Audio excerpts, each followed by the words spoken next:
So it's hard to see them, but you can see the fish flipping around. These are actually all small steelhead trout.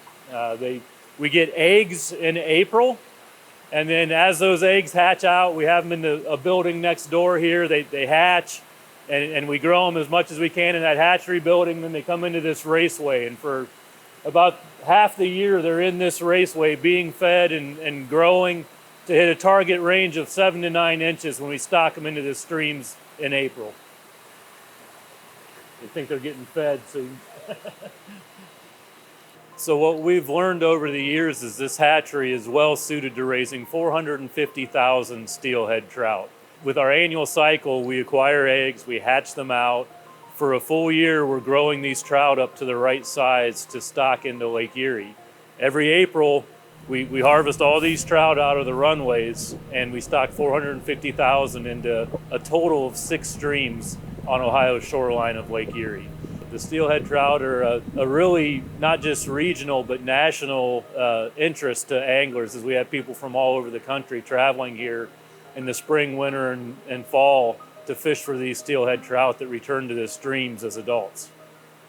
Early in the spring, these jars up here would have eggs in them, and that's where we first bring the eggs into the facility to grow and to hatch out. These tanks would all be full of water with larval young steelhead trout when they first come out of the hatching jars.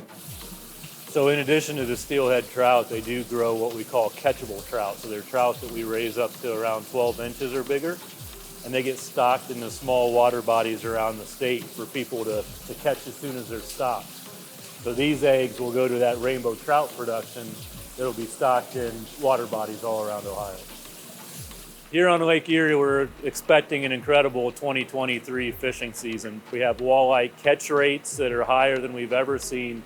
Beyond that, we have some really good Western Basin yellow perch fishing. Yellow perch are really favorite eating fish for a lot of people, and we have a good population and good fishing in the Western Basin right now.